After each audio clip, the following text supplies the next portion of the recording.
오늘은 디모데후서 3장 14절 17절 말씀을 가지고 생명의 호흡기 말씀이라는 제목으로 함께 말씀 나누고자 합니다. 여러분, 사람이 생명을 유지하기 위해서 필수적인 요소들이 있다고 합니다. 무엇이 있을까요? 여러분, 살아가면서 꼭 필수적인 요소. 물, 맞아요. 물 없으면 죽습니다. 공기, 정답이 나와버렸네요. 네, 공기. 또 뭐가 있을까요? 온도, 그치, 온도. 세밀하게 가네. 우리 새로운 친구들은 좀 어색할 수 있는데 전도사님 예배는 항상 이렇게 시작해. 처음에 질문을 하고요. 답변을 듣고 이렇게 시작합니다. 자, 물도 있고요. 뭐 음식도 있겠죠. 공기도 있고. 그 중에서도 산소는요, 우리 인간에게 있어서 없으면 안 되는 어떠한 것보다도 죽음을 향해 빨리 달려나가게 되는 아주 중요한 것입니다. 몇몇의 특수한 환경에서 살아가는 생명체가 아니고서는요, 호흡은요, 생명을 유지하는 데 매우 중요한 요소입니다. 숨을 잘 쉬지 못하고 그러면요, 괴롭고 심각한 경우에는요, 죽음에 이른다라는 사실을요, 여러분들은 기본적인 상식으로 아마 알 거예요. 여러분, 2019년에 시작된 코로나 바이러스로 인해 가지고 전 세계 수많은 사람들이 죽었습니다 라는 뉴스나 SNS 소식을 들었을 거예요. 코로나 바이러스는요, 호흡기 바이러스로 호흡기에 침투해가지고 호흡을 원활하게 못하게 해가지고 사람을 되게 고통스럽게 하고 심각한 경우에는 죽음에 이른다라고 WHO라는 데에서 말하더라고요. 여러분, 코로나 바이러스 걸려본 적 있나요? 나는 코로나 걸려봤다, 확진자다. 뭐야? 그 가운데서 살아남은 친구들 뭐지? 대단하네요. 축하드려요. 축복합니다. 끝까지 걸리지 않길 바래요. 귀찮아서 안 뜬 건 아니지? 자, 걸려본 사람은 다 알 텐데 목이 엄청 아파요. 그 외에 뭐 다른 증상들도 있지만 두통도 있고 뭐 열도 나고 몸이 아프고 한다고 하는데 가장 대표적으로 그리고 공통적으로 드러나는 증상이 목이 가장 아프다고 합니다. 코로나 바이러스에 감염된 사람들 중에는요, 중증 환자라고 있어요. 상태가 너무나도 심각한 사람들이죠. 그 사람들에게는요, 산소 호흡기를 입에 씌운다고 합니다. 여러분, 산소 호흡기를 씌우는 이유가 뭘까요? 일단 크게 말해주네. 숨쉬려고. 고마워요. 정답이에요. 전도사님이 여러분들에게 질문하는 게 막 그렇게 막 고차원적인 지식을 바라거나 그런 질문이 아니야, 얘들아. 자, 스스로 숨쉬는 것이 원활하지 않기 때문에 산소 호흡기를 통해서 호흡을 원활하게 하기 위함이죠. 산소 호흡기는요, 생명을 유지할 수 있는 수단이고 방법입니다. 코로나가 아닌 다른 경우를 한번 예를 들어볼게요. 여러분, 잠수 해보셨죠? 잠수. 물속에서 얼마나 숨을 참을 수 있나요, 여러분들은? 나는 2분을 넘긴다. 다행이네요. 자, 나는 1분 30초 정도 된다. 요즘 이런 거 안 해봤구나. 요즘 세대들이 1분 30초 넘기는? 1분? 자, 1분 정도 숨 쉰다. 고마워요. 착한 친구들. 우리 손 안 든 친구들은 2분을 넘기는 거야. 아니면 30초도 못 쉬는 거야. 네, 여러분, 전도사님은요, 한 1분 30초 정도 참는 것 같아요. 여러분도 한 번은 물속에서 숨을 참아본 적이 있을 겁니다. 뭐 잠수 내기를 했거나 목욕탕이나 수영장에 가가지고 숨을 오래 참아본 기억이 있을 거예요. 사람은요, 물속에서 숨을 쉴 수 없습니다. 그러하게 물속에서 자유롭게 활동하기 위해서는요, 그리고 오랜 시간 활동하기 위해서는 꼭 산소통이라는 장비가 필요합니다. 스쿠버 다이버 아시죠? 그들은요, 산소통을 메고 물속으로 들어갑니다. 그들이 맨 산소통은요, 스쿠버 다이버에게는 생명과 같은 것입니다. 깊숙한 물속에서 산소통 안에 있는 산소가 다 떨어지면요, 둘 중 하나 선택이에요. 산소가 떨어지기 전에 올라오거나 떨어져서 물속에서 죽거나. 여러분, 이처럼 성도에게는요, 살아가는 데 있어서 매우 중요한 것이 있습니다. 그게 하나님의 말씀입니다. 여러분이 들고 다니는 성경책, 여러분 핸드폰 어플에 깔려있는 성경 어플, 그것들 말이죠. 여러분, 성경이 무엇이라고 생각하시나요? 나는 성경이 뭐다라고 정의할 수 있다는 친구 있나요? 여러분, 성경은요, 왜? 아니야? 성경은요, 하나님의 말씀입니다. 성경은 단순하게 이스라엘이라는 나라의 역사가 기록되어 있는 역사책이 아니고요. 판타지 소설책도 아니에요. 그리고 좋은 말이 담긴 뭔가 지혜의 책도 아니고, 그리고 시가 담긴 단순한 시집도 아닙니다. 성경은요, 하나님의 말씀이에요. 성경은 하나님께서 우리에게 허락하신 하나님의 말씀이신 거죠. 그러하게 성경, 말씀은 성도에게 있어서 산소와 같이 매우 중요합니다. 하나님의 말씀인 성경을 읽지 않는다면요, 성도로서 죽어있는 삶을 산다라고 해도 틀리지 않아요. 그렇다면 여러분들은 어떠한 삶을 살고 있습니까? 몸은 살아있지만 영혼은 죽어있는 삶을 살고 있는지, 아니면 몸도 살아있고 영혼도 살아있는 삶을 살고 있는지, 여러분 스스로 한번 판단해보길 바래요. 그저 시체와 같이 몸은 살아있지만 내 영혼이 죽어있는 그러한 삶을 살진 않는지. 여러분, 그러하기 때문에 하나님의 말씀을요, 가까이 해야 하고, 말씀을 읽어야 하고, 말씀을 들어야 합니다. 얼마나 해야 할까요? 말씀을 얼마나 읽어야 되고, 얼마나 들어야 되고, 얼마나 묵상해야 할까? 여러분, 사실은요, 매일 해야 돼요, 매일. 말씀을 읽고, 묵상하고 듣는 일을요, 매일 해야 됩니다. 뭐 이렇게 재밌어. 즐거운 일이 있구나. 자, 여러분, 나는 이틀에 한 번씩 밥을 먹는다는 친구 있나요? 뭐 다이어트 목적이 아니라 나는 평소에도 이틀에 한 번씩 밥을 먹는다. 그런 친구 없죠? 그런 것처럼 우리도 하나님의 말씀을요, 매일 듣고 읽고 묵상해야 합니다. 자, 하나님의 말씀인 성경을 읽어야 한다는 사실은 알았어요. 그럼 왜 읽어야 할까?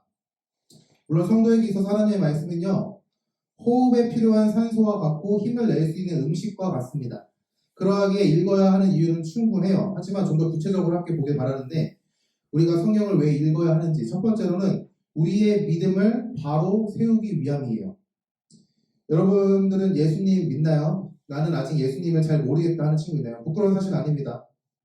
나는 아직 예수님을 잘 모르겠다. 예수님을 믿는지 잘 모르겠다. 예수님 다 믿는군요. 다행입니다. 할렐루야. 고마워요. 자, 그렇다면 질문해 보고 싶어요. 그렇다면요, 어떠한 예수님을 믿고 있는지, 여러분들이 믿고 있는 예수님은 누구신지, 여러분들이 믿고 있는 예수님은 어떠한 분이고 어떠한 일을 하셨고 어떠한 일을 행하시는 분인지를 묻고 싶어요. 여러분, 분명하게 알아야 할 것은 우리가 믿는 예수님, 우리가 믿는 하나님은요, 성경에서 말하는 하나님, 성경에서 말하는 예수님을 믿어야 한다는 사실이에요. 성경에서 말하는 예수님을 믿습니까, 여러분? 성경에서 말하는 성령님을 믿어요? 여러분, 사진 하나 보여줄게요. 혹시 길 가다가 길을 가거나 또는 뉴스를 통해서 이러한 사람들, 이러한 건물을 본 적 있나요? 네, 그래? 너한테 뭐라고 했니? 같이 얘기했는데. 너는 끝나고 전도사 연락하시 상담을 좀 하자. 이게 무슨 이야기를 했는지 좀 알아야 될 것 같아가지고. 갑자기 갑분싸 됐죠? 네. 여러분, 우리는요, 이런 사람들을 향하여 이단이라고 말합니다. 앞에 있는 사람들은요, 믿는 대상이 달라요. 우리가 말하는, 성경에서 말하는 예수님, 하나님, 성령님을 믿는 것이 아니라 이들은요, 자신이 원하는 하나님, 자신이 원하는 예수님, 자신이 원하는 성령님을 성경이라는 말씀에서 자신의 유익과 만족을 위해 발췌를 해가지고, 거기서 찾아내가지고 이용할 뿐이에요. 하나님의 말씀이 성경에서 말하는 하나님, 예수님, 성령님이 아닌 그저 자기 마음대로 말씀을 해석해가지고 잘못된 해석을 근거로 한 하나님, 예수님, 성령님을 그들은 믿고 있어요. 어이가 없는 거는 누군가는 자기 자신을 향하여 나는 하나님입니다. 나는 예수님입니다. 저는 성령 하나님입니다. 이러면서 사람들을 속이고 미혹하고 더 심각한 경우는요, 사람들에게 재물을 갈취하고 그들을 괴롭게 합니다. 이단들은요, 자신들의 유익을 위해서 하나님의 말씀을요, 자기 마음대로 해석하는 것이죠. 그리고 잘못된 해석을 가지고 속이고요, 괴롭게 해요. 이러한 잘못된 것들을 분별하기 위해서, 그리고 구별하기 위해서는요, 우리가 스스로 말씀을 읽어야 해요. 여러분들이 말씀을 읽어야 합니다. 더 나아가 하나님의 말씀을 바로 해석하는 방법을 배워야 하고, 그리고 더 나아가 바로 해석한 자의 설교를 계속 들어야 합니다. 여러분들이 뭐 신학교를 가라 이런 말을 하는 게 아니에요. 여러분이 스스로 교회에서 목사님을 통해 전사님을 통해 말씀을 읽는 법을 배우고 읽는 법을 배운 대로 하나님의 말씀을 읽을 줄 알아야 한다는 거예요. 여러분 그리고 그 장소가 그러니까 설교를 듣는 그 장소가 바로 예배입니다. 예배. 여러분은 일주일에 한 번 교회에 와서 예배를 드리죠. 좋아요. 괜찮아요. 일주일에 한 번 괜찮습니다. 일주일에 한 번 예배 드려도 괜찮아요. 근데 두 번이면 더 좋고요. 세 번이면 더 좋고 매일매일 하나님의 말씀을 들을 수 있으면 더 좋습니다. 여러분들이 매일매일 하나님의 말씀을 듣고 묵상하는 자가 되길 바랍니다. 우리의 이러한 작은 노력이 우리의 믿음을 바로 세우는 거예요. 오늘 말씀 14절에서 15절 말씀 함께 볼게요. 전사님 읽어주겠습니다. 그러나 너는 배우고 확신한 일에 거하라. 너는 네가 누구에게 배운 것을 알며 또 어려서부터 성경을 알아다니 성경은 능히 너로 하여금 그리스도 예수 안에 있는 믿음으로 말미암아 구원에 이르는 지혜가 있게 하느니라. 우리가 이 말씀을 좀 더 잘 이해하기 위해서는요. 디모데후서 3장 12절 13절 말씀이 있습니다. 전사님 읽어줄게요. 이것을 읽고 나서 14절 15절 말씀을 보면은 왜 이런 말을 하는구나 라는 게 조금은 이해가 잘 돼요. 12절 13절 말씀입니다. 전사님 읽어주겠습니다. 무릇 그리스도 예수 안에서 경건하게 살고자 하는 자는 박해를 받으리라. 악한 사람들과 속이는 자들은 더욱 악하여져서 속이기도 하고 속기도 하나니. 이렇게 말씀하면서 바울 할아버지께서 14절 15절 이렇게 말하는 거예요. 그러나 너는 배우고 확신한 일에 거하라. 너는 네가 누구에게서 배운 것을 알며 또 어려서부터 성경을 알아다니 성경은 능히 너로 하여금 그리스도 예수 안에 있는 믿음으로 말미암아 구원에 이르는 지혜가 있게 하느니라. 여러분 성경 왜 읽어야 하는지 그 이유를 조금 알겠어요? 성경을 왜 읽어야 하는지. 여러분이 일요일마다 주일마다 여러분들이 무겁게 들고 다니는 그 성경, 벽돌 같은 그 성경, 어쩔 때는 핸드폰에 넣어서 언제 읽을지 모르는 그 어플로 깔려있는 그 성경, 여러분 왜 읽어야 하는지 알겠습니까? 우리의 믿음을 바로 세우고 굳건하게 세우는 방법이 바로 하나님의 말씀인 성경이기 때문이에요.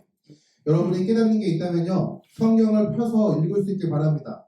처음부터 읽으면요 너무 어려우니까 복음서인 마태복음, 마가복음, 누가복음, 요한복음을 읽었으면 좋겠어요.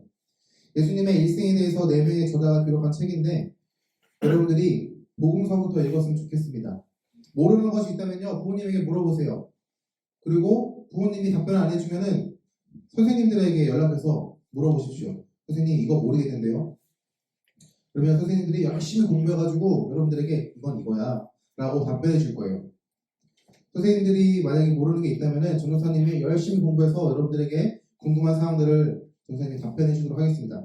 그러니까 여러분 우선은 성경 어플이 아니라 성경책을 펴고 여러분의 입술로 여러분의 목소리를 내서 한번 읽어볼 수 있길 바랍니다. 그 작은 도전, 작은 순종이 여러분의 믿음을 바로 세우고 굳건하게 하는 시작이 될 것입니다. 믿음으로 한 글자 한 글자 믿어도 괜찮습니다. 너무 말이 어려워서 이 글씨를 읽는 가운데 너무나도 어려워서 계속 말을 더듬어도 괜찮아요. 한 글자 한 글자 천천히 읽어도 괜찮으니까 여러분들이 읽어 나아갈 수 있길 바라요. 그 작은 도전이 여러분들에게는 크나큰 하나님의 은혜와 그리고 새로운 시작이 될 것입니다. 두 번째로는요, 성도의 모습으로 비치신다라는 사실이에요. 여러분 이제 중딩이죠? 중딩 친구들 축하해요. 6년 동안의 학업의 구렁텅이 안에서 열심히 뒹굴고 좋은 대학과 좋은 사회로 나아갈 수 있길 바랍니다. 축복이에요. 누군가는 또 고딩입니다. 고딩 파이팅입니다. 3년 동안 수능을 위해서 빡세게. 그리고 고3도 있군요. 고3 파이팅. 파이팅! 고3 파이팅!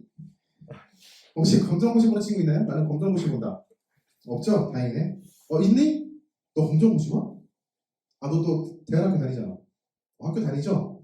학교 다녔으면 됐어요. 괜찮아요? 네. 없다고 생각하고 있었는데 나와가지고 당황했네. 여러분 학교에서는요 여러분에게 수업을 해야 하는 의무가 있습니다. 학교에서는요. 맞죠? 선생님은 학생을 가르쳐야 하는 의무가 있죠? 네 맞습니다. 네, 현직에 근무하고 계신 분에게 직접 들은 답변입니다. 여러분 그리고 여러분들은요 수업을 들을 의무가 있습니다. 아이러니하죠. 여러분은 수업을 들어야 하는 의무가 있다는 사실이. 그리고 서로의 의무에 대해서 잘 했는지, 잘 이해했는지를 평가하는 것이 시험이에요. 여러분 단순히 중학교, 고등학교 과정이 그저 대학을 가기 위한 발판으로만 생각하지 않길 바랍니다. 그 과정은요, 여러분이 대학에 가기 위한 기본적인 지식을 쌓는 과정일 뿐 아니라 여러분들이 사회의 한 사람으로서의 역할을 감당할 수 있는 그런 한 사람으로 만들어가는 과정이기도 하는 것이죠. 여러분 이처럼 여러분이 학생이라면요, 수업을 받아야 하는 의무가 있는데 그 의무는 여러분이 사회에서 살아가는 한 사람으로서의 수양을 갖추게 하기 위함입니다. 이처럼 성도도 하나님의 말씀도 성도로서 허락하신 공동체와 하나님께서 보내신 세상에서 내가 하나님의 자녀, 하나님의 성도임을 드러내고 살아내기 위해서 말씀이 기본적인 지식과 능력을 부여한다고 말할 수 있어요. 오늘 말씀 함께 보겠습니다. 16절 말씀입니다. 모든 성경은 하나님의 감동으로 된 것으로 교훈과 책망과 바르게 함과 의로 교육하기에 유익하니. 모든 성경은요, 하나님의 감동으로 되었어요. 이것은 사람의 생각과 사람의 지식과 사람의 경험을 바탕으로 그저 기록한 책이 아니다라는 것들을 말하고 있는 것이죠. 하나님의 감동하심으로 하나님의 선택받은 자들을 통하여 하나님께서 기록하셨습니다. 그 성경은요, 교훈과 책망과 바르게 함과 의로 교육하기에 유익하다라고 말합니다. 이 말씀이 무엇인지 간단하게 함께 보길 바라요. 성경은요, 하나님의 말씀입니다. 그 말씀은요, 성도에게 말씀하시는 하나님의 음성인 것이죠. 그 말씀은 성도들에게 있어서 교훈이 됩니다. 하나님의 지혜가 담긴 말씀이기에 성도에게는요, 그 말씀이 깨달음이 되고요, 지혜가 되는 것이죠. 그리고 성령은 우리의 잘못된 점을 바로 보게 합니다. 우리를 책망하시는 것이죠. 그 책망은요, 단순한 꾸짖음이 아니라 우리를 바르게 서기 위한, 하나님의 자녀로 바르게 살아가기 위한 하나님의 찔림이에요. 찔림. 여러분들이 그 찔림에 감동하심에 있으면은 여러분들이 변화되길 소망합니다. 행동하길 바래요. 그 책망은요, 바르게 하는 방향성을 가지고 있어요. 하나님의 말씀은 단순히 사람의 지혜와 지식에서 나온 것이 아니고 하나님으로부터 나왔습니다. 그러하기에 의로 교육하기에 유익합니다. 하나님의 자녀로서 살아가는 방법, 백성으로서의 삶을 가르치기에 유익한 것이죠. 하나님의 말씀은 그 말씀을 듣는 성도를 하나님의 성도, 하나님의 자녀, 하나님 나라의 백성으로 변화시키는 거예요. 하나님의 말씀을 통해서 우리는요, 조금씩 성도답게, 하나님의 자녀답게, 하나님 나라의 백성답게 조금씩 변화되고 하나님께서는요, 말씀을 통하여 우리를 빚으시는 겁니다. 여러분이 중학교 3년, 고등학교 3년의 과정을 통해 대학 또는 사회에서 살아가는 한 명의 사람으로서 만들어지는 것과 같이 하나님의 말씀은요, 여러분들을 성도로 빚으십니다. 하나님의 자녀, 하나님 나라의 백성으로 조금씩 변화시키시는 것이죠. 여러분 이 사실을 잊지 않길 바랍니다. 말씀은요, 능력이 있습니다. 여러분이 그저 이해할 수 없는 글자들의 모임이라고 생각할 수 있는 그 성경은요, 단순한 책이 아니에요. 몇 번을 강조하지만 단순한 책이 아니고 하나님의 능력을 표출하는 통로입니다.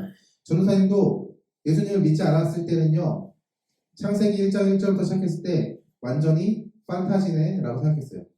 그렇게 판타지 소설과 같은 책들을 읽고 그리고 성인이 돼서 말씀을 읽는 가운데 이게 하나님께서 우리에게 말씀하시는 말씀이구나.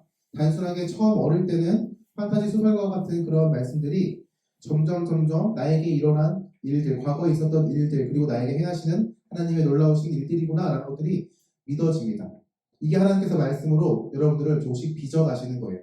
하나님 나라의 백성으로서, 성도로서, 그리고 하나님의 자녀로서 말이죠. 여러분이 이 사실을 알고 하나님의 말씀을요, 소중히 여길 수 있는 한 사람이 되길 바랍니다. 그저 책장에 먼지가 쌓일 정도로 꽂혀있는 책이 아니라 여러분들의 손에 닳고 닳아서 하나님의 말씀이 여러분들의 마음 가운데 잘 심겨져 있는 그런 말씀이 되기를 간절히 소망합니다. 세 번째는요, 살아갈 능력을 허락하신다는 사실이에요. 하나님의 말씀을 통해 성도로 만드시는 것과 연결되는 것인데 하나님은 성도로서 살아갈 수 있는 능력을 허락하십니다. 17절 말씀입니다. 이는 하나님의 사람으로 온전하게 하며 모든 선한 일을 행할 능력을 갖추게 하려 함이라. 여기서 이는이 가리키는 것은요, 성경입니다. 하나님의 말씀은 하나님의 사람으로 온전하게 하며 모든 선한 일을 행할 능력을 갖추게 한다라고 성경은 말하고 있어요. 하나님의 자녀, 하나님 나라의 백성, 하나님의 성도로서 살아갈 능력을 허락하시는 것이죠. 그 능력은 하나님의 사람으로 온전하게 합니다. 그 말씀은 우리가 하나님의 사람, 하나님의 자녀, 하나님 나라의 백성으로서 살아가기 위한 산소와 같은 것이죠. 우리가 세상을 살아가는데 하나님께서는 이쪽으로 가라고 하지만 우리가 그 이쪽으로 가는 발걸음을 돌이켜서 다른 길로 갈 때 하나님의 말씀께서 하나님의 향하여 나아갈 수 있는 걸음을 인도하시는 거예요. 그리고 하나님의 사람으로 온전하게 해서 넘어가지고 모든 선한 일을 행할 수 있는 능력을 갖추게 합니다. 여러분들은 스스로 선한 능력을 행할 수 있는 자가 될 수 있습니까? 극단적으로 한 가지 예를 한번 들어볼게요. 자, 여러분 눈 마주치 효린이. 자, 마태복음 18장 21절 22절 말씀에 보면요. 베드로가 예수님에게 이렇게 질문해요. 예수님, 7번까지 용서할까요? 이 질문에 예수님은요. 7번에 1번까지 용서하라 라고 답변하십니다. 예수님은요. 완전한 용서를 해야 한다라고 우리 말씀하셨어요. 이 말씀을 근거로 한번 예를 들어보겠습니다. 자, 극단적인 예니까 너무 마음 상하지 말고요. 자, 효린이가 중학교에 갔습니다. 효린이 친구가 새로 만난 친구가 있어요. 안녕 효린아. 안녕 효린아. 펜 좀 빌려주겠니? 볼펜을 빌려줬습니다.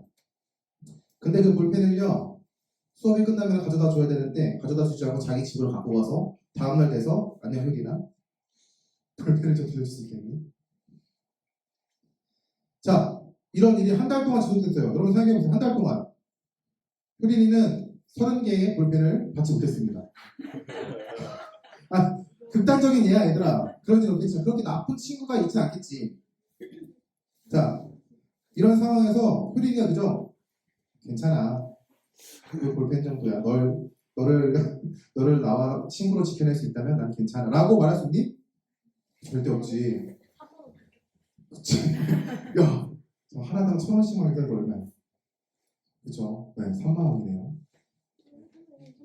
연두이고 3만원을 뺏긴 겁니다. 여러분, 우리는요, 스스로 선한 능력, 하나님께서 용서하라라고 말씀하신 이 한 가지 예 하나만 하더라도 우리는요, 온전하게 이룰 수 없어요. 여러분, 만약에 볼펜이 아니라 돈이라고 해보세요, 돈이라고. 하루에, 안녕, 효린아. 나 10,000원 좀 빌려줄 수 있어? 물론, 그렇게 큰 돈을 갖고 다니지 않겠지만. 근데 다음날 와가지고, 안녕, 효린아. 나 오늘 저녁을 먹어야 되는데 10,000원 좀 빌릴 수 있어? 갚지 않아. 한 달 동안. 효린이는 눈 뜨고 30만원을 뜯겼습니다. 네. 극단적인 예예요. 극단적인 예. 자, 여러분, 만약에 돈이라면요. 돈을 넘어서 여러분들이 만약에 위협에 빠뜨릴 수 있는 그런 일이라면은 여러분은 그저 아무것도 바라지 않고 상대방을 용서할 수 있나요? 예수님은요, 우리에게 70번에 7번까지 용서해라. 너가 완전한 용서를 이루어라. 라고 말씀하세요.